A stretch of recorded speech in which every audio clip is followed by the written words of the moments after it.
Um, Eleanor, thank you so much for joining us for one of our spotlight sessions. These sessions are all about promoting you as an amazing business owner, and particularly talking about your journey of how you decided to leave the comfort of employment to build a business. And I'm particularly inspired by your journey, because you all did it at the start of the pandemic, and here you are now. Here's a question for you: would you go back? And do it again, or back? No, would you go back to how life was before, or are you happy that you decided to put your brave pants on and start this business? Absolutely would not go back. Even if further down the line something changes and I have to do something different, I think I'd really struggle to go back to employment. I think running my own business is definitely the way forwards. Yeah. For me. Great. Well, I'm going to ask Eleanor to introduce herself, tell us a little bit about her and her business, what it is you do, and then we will dive into our journey of the time I've known Eleanor as well, and kind of where the business has gone from and to. And I know it'll be super inspiring to those out there who are wondering, like, should I be dipping my toe into the water? And we should just go for it in business. So Eleanor, why don't you tell everyone what it is your business does?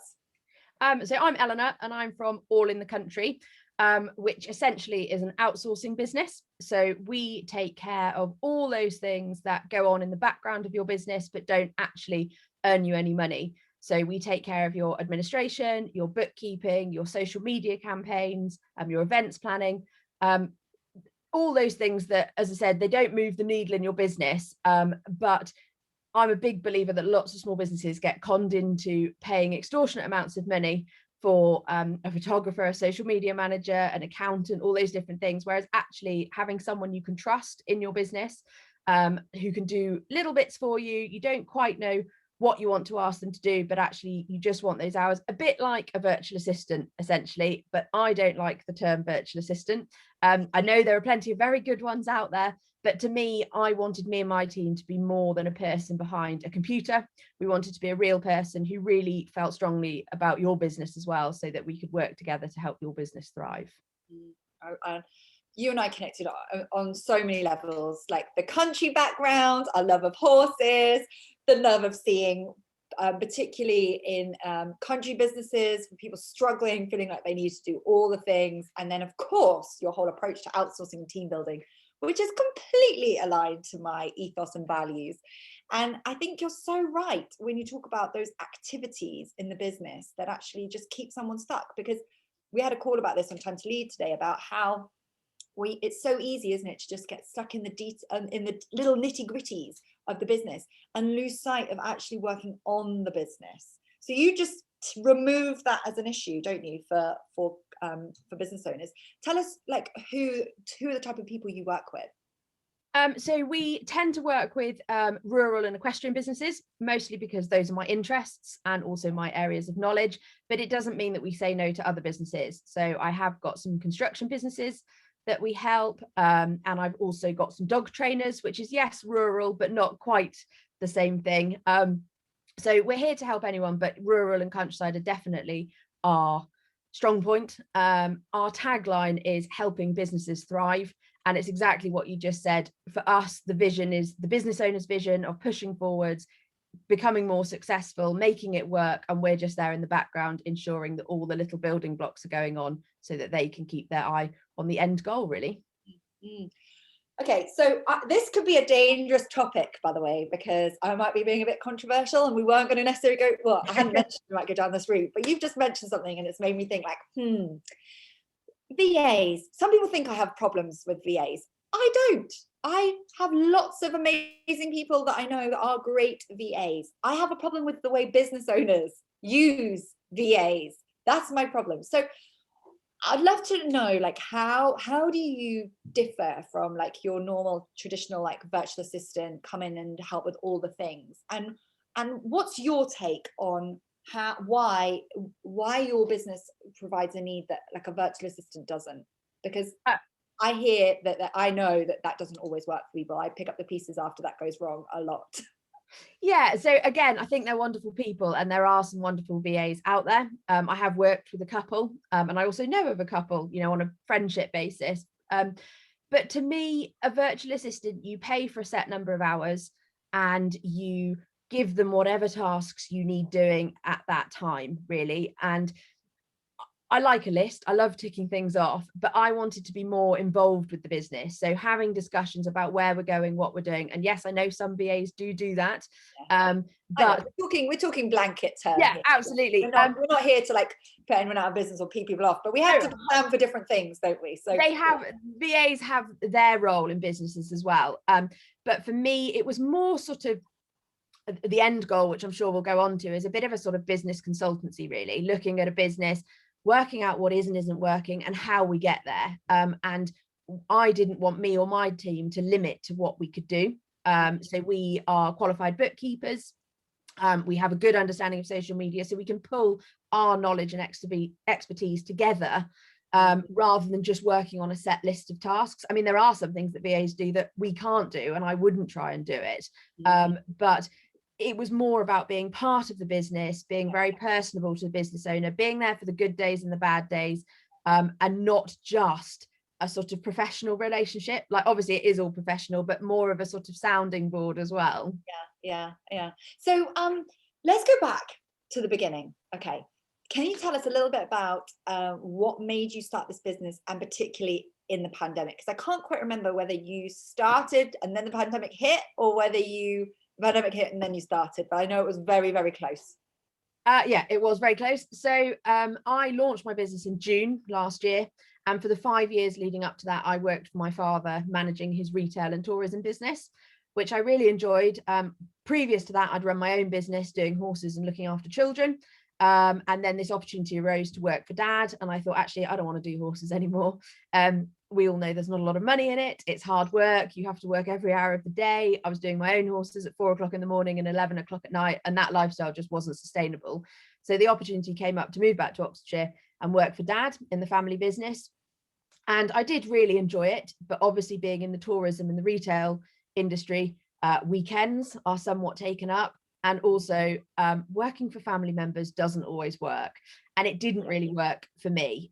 So I had decided in May 2019 to give him a year's notice, to say that I was going to move on in a year. Obviously, I didn't realise that the end of that year, we were going to be 2 months into a global pandemic. So March came round, and we were just beginning to work out how I was going to hand over, what we were going to do from a staffing team there.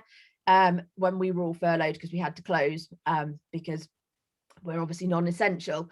So that was the middle of March, I suppose, end of March. I was furloughed. We did a few bits of things with the business that we could do online, delivery service, that kind of thing. And at the time I thought, oh, well, what am I going to do? Am I going to commit to this? Am I not going to commit to leaving? I think my dad probably thought the same thing. You know, was I actually going to leave? And at the beginning of April, I had 4 or 5 clients knocking on my door saying, right, when are you going to start? And I thought, well, do you know what?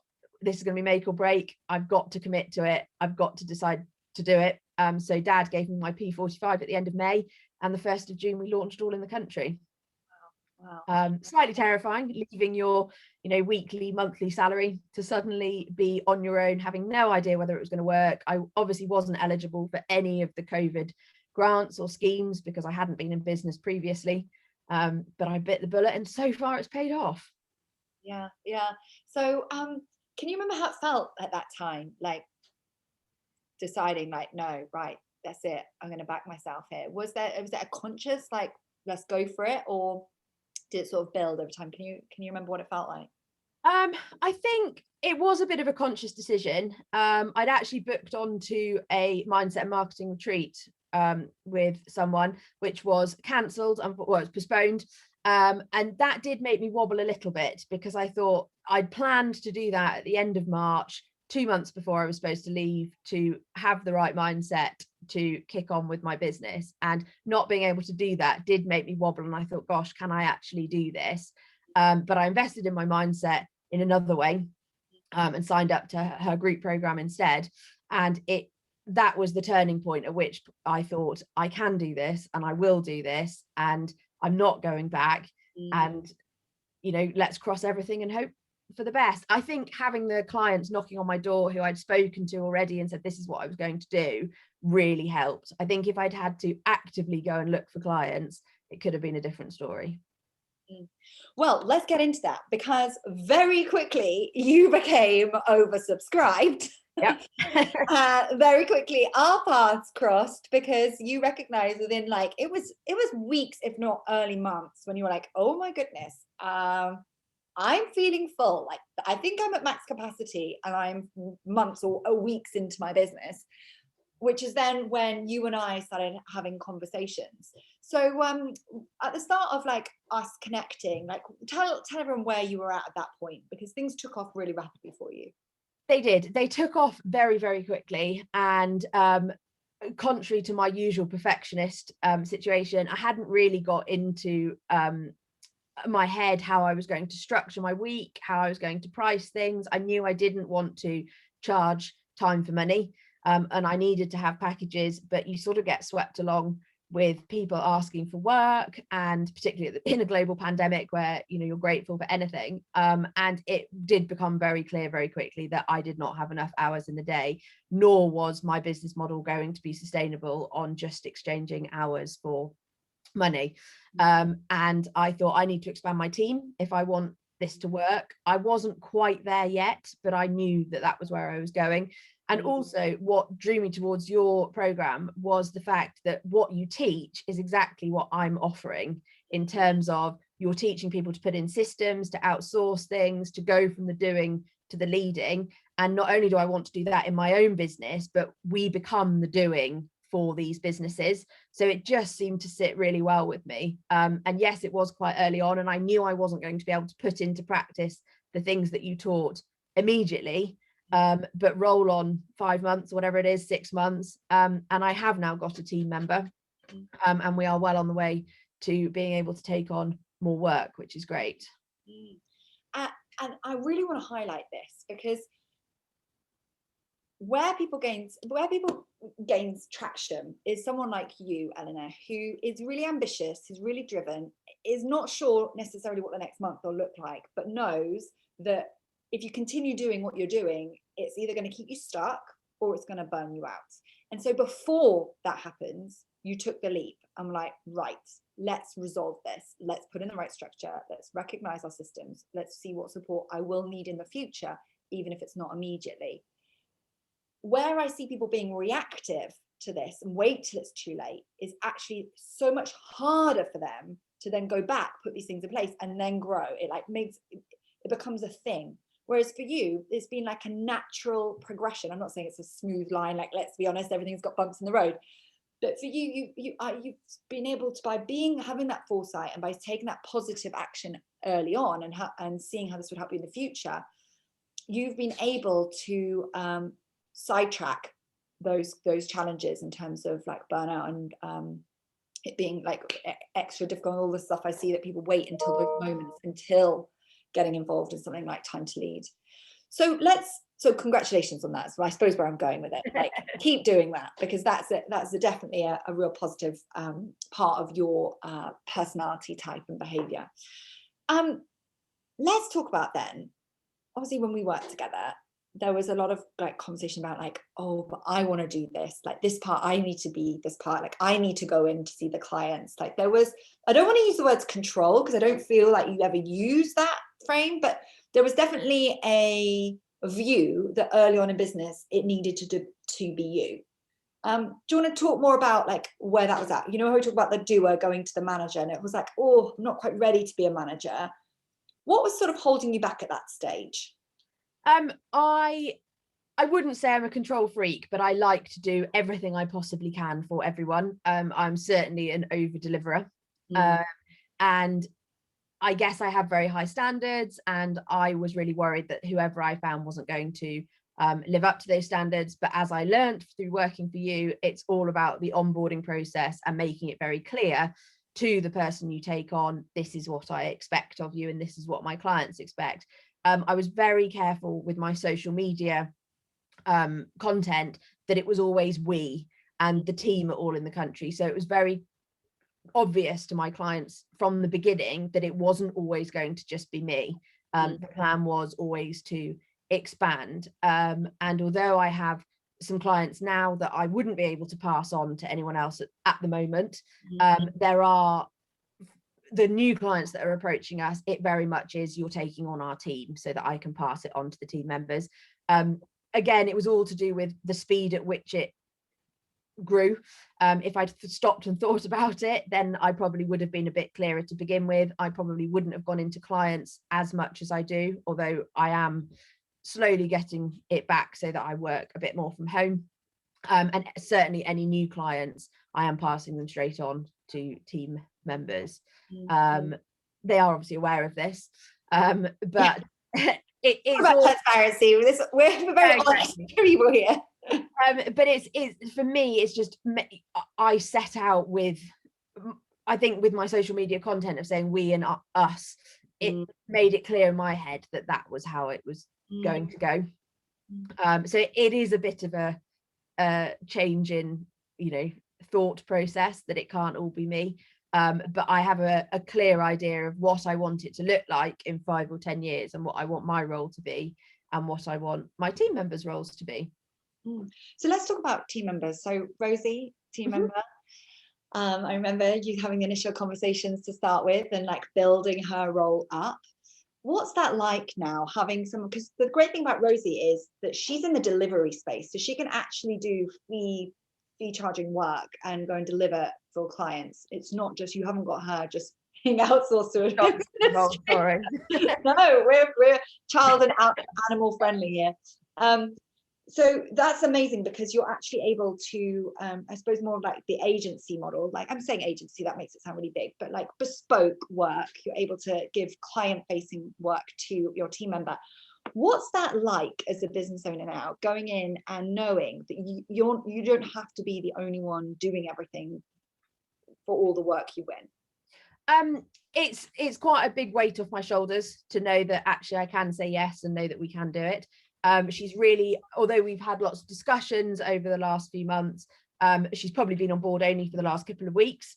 So we are still working out systems, you know, because there is a certain amount of transfer of paperwork and things that are involved.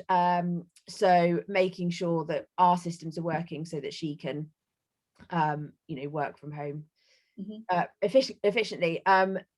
It has helped. I know some people don't think, but Rosie and I have been great friends for a long time, and so we know each other really well. We know how each other works, and we know our strengths and weaknesses, which was a lot easier for me than taking on a stranger, because I know that we have the same standards and same level of understanding, really.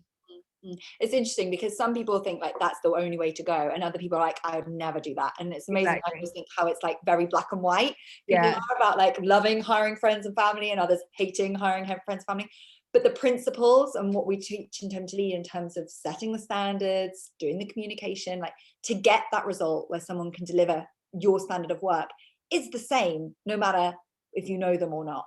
Like the process is the same. It's just about, like you said, working with someone that you feel comfortable with. So tell us where you're at now then. So right at the start of business, clearly you were just starting out. So it was brand new. You had no revenue income stream at the start, and that's starting to build. Like, where are you at now in terms of? Sorry. In terms of what? Sorry, what were you going to say? In terms of like, you know, share with whatever figures you feel comfortable with, but in terms of like revenue growth, like how has Rosie enabled you to grow the business, like percentage wise, or your average income, like where's that gone up to? So as I said, it's still quite early stages with Rosie, because I also didn't want to advertise for lots of, not advertise for lots of new work, but attract lots of new clients when we hadn't quite worked out our systems yet. It's all a bit of I'm learning to take messy action rather than making it all perfect before we start. That perfect driver being put to one side. Yeah, exactly. So I guess my turnover at the moment is about half what I want it to be in a year's time. The aim is to be doing 5k months in a year's time. And then in 5 years' time, I'd like to be doing 10k months, with the aim of hitting the 6-figure business within the 5 years would be the great plan. I've already got plans of who, not the actual person, but how I might expand my team next to improve our skill set. And was, I've got to set my eye on the goals so that we get there, really. But I'm hoping that, having Rosie on board it might not double my monthly turnover just yet, but it'll certainly be taking me a step closer to where I want it to be. Absolutely. And I always find, I've just hired 2 new members of the team. I always find that when I invest in my team, that just opens up the capacity for me, and I always find new levels of growth. But there's always an embedding time, which I'm so glad you're like taking that. I keep saying time, but keep you taking that time to onboard her properly and to make sure you've got systems, because with that strong foundation, you're going to have amazing growth. And it's all about long-term, long-lasting relationships. And I think, just to swing back to us talking about VAs at the start, one of my challenge to business owners with VAs is that we don't onboard them properly. We don't spend time looking for the right person to fit. We feel like a VA is like a one-size-fits-all silver bullet solution. It's not true. Like, there are specialists in anything. There are different behaviors and different cultural fits within your business. But the biggest thing I get really frustrated about business owners is that they don't do the right stuff up front. We don't embed them. We expect them to like be mind readers straight away. And then when they can't do the job as effectively as we can within week 2, we just get rid of them. Again, I'm generalizing. Yeah. But what I love about your approach, both with Rosie and then your approach with your clients, is that it's all about long-term relationships, long-term sustainable success, because you're building something that's going to last. And this isn't just a flash in the pan, quick win for your clients or for you. Yeah, absolutely. And one of my main clients, I went to do the books for them. I've now taken on all the social media and the marketing, and then potentially a bit of HR as well. So that's what I wanted, was the sort of continual process of taking on essentially more and more and different roles as they learned to trust us and realize that we were a great asset to the team. Yeah, so it's not just about going wider with your client base, it's going deeper with the client base, because you're offering more outsourced services. And again, just because we offer, you do it for them, but we offer the same principle in terms of like, do what you do best and get help with the rest. Like, what impact do you have on your clients? Like, when people work with you, what does that allow your clients to do off the back of involving your business? It allows them to focus on the things that move the needle in their business, essentially.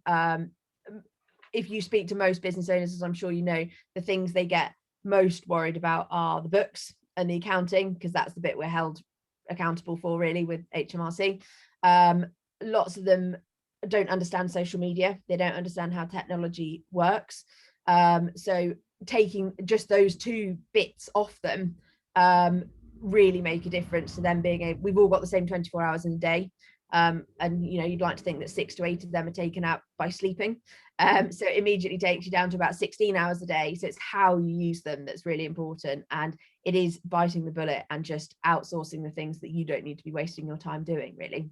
Yeah, completely agree. Obviously we have the same principles. So on that note then, those business owners that are feeling like they're busy or they're going to be busy, but they were like you, if you were at the start of your business, or maybe someone's at the start, but they're like, oh, but I'm not earning the consistent income that I want. Like, is it too soon to start thinking about structuring my business? Like, what would you say to those people who are looking at time to leave, thinking like, I know I need to free up time to work on my business, but I just don't feel ready yet? What would you say?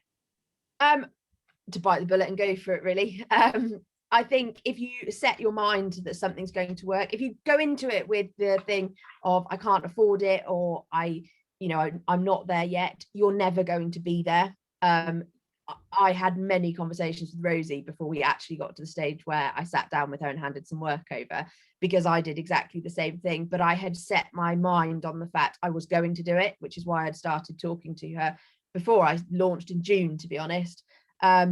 So it's all, for me, it's all about mindset. And if you know that you want to work with you, and just start putting the wheels in motion so that you can do it, really. Commit to it, and it doesn't matter if it takes you 6 months or a year to get there, you will get there and it will be worth it.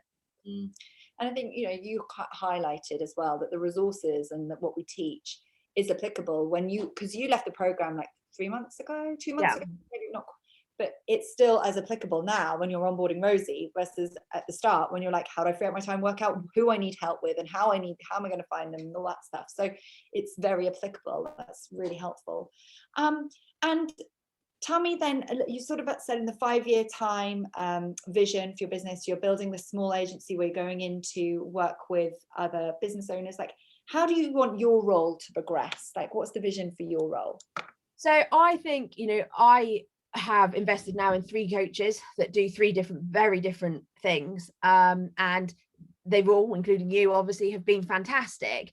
But what I find is you give us so many things to do and so many wonderful ideas that it's then how do I fit all that in? And for me, I want to, not the coaching side, but the consultancy side. So go into a business and say, okay, this is where you are. This is where you want to be. This is how we're going to get there.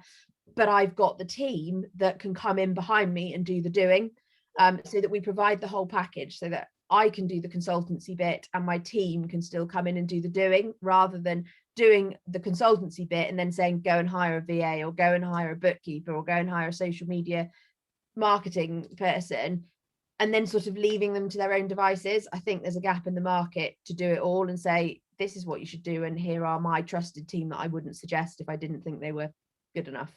Yeah, yes, I mean, totally understand where you're coming from for that. And it's I've had to sit on my hands building my own agency, not a VA agency, because I'd be going against my own words there, wouldn't I? But it won't be a VA agency. Yes, I completely agree. Some people just want to hand stuff over, and if you've got a trusted team, then it's wonderful.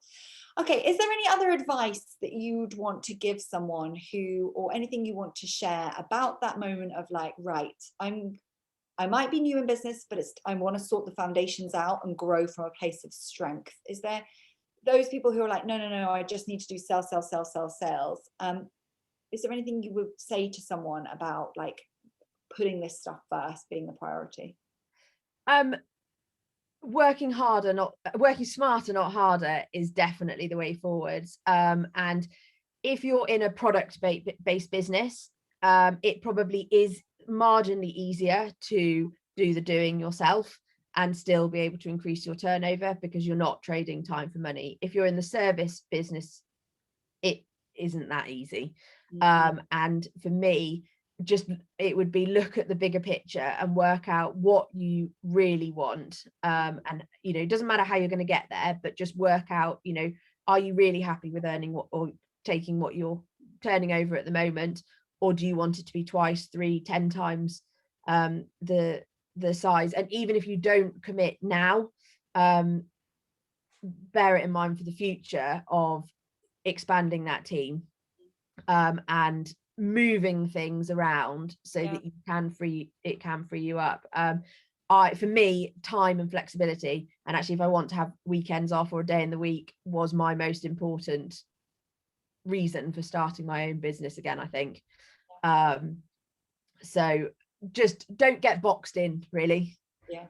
Keep looking at new opportunities, and I recommend to anyone doing what I did and enrolling in one of your programs before you get to that point, because it is so much easier to plan for the future before you reach burnout or maximum capacity, rather than the other way around. It's quite difficult to go back. I mean, obviously it is possible, but it's much easier to go forwards rather than backwards. Yeah, great advice.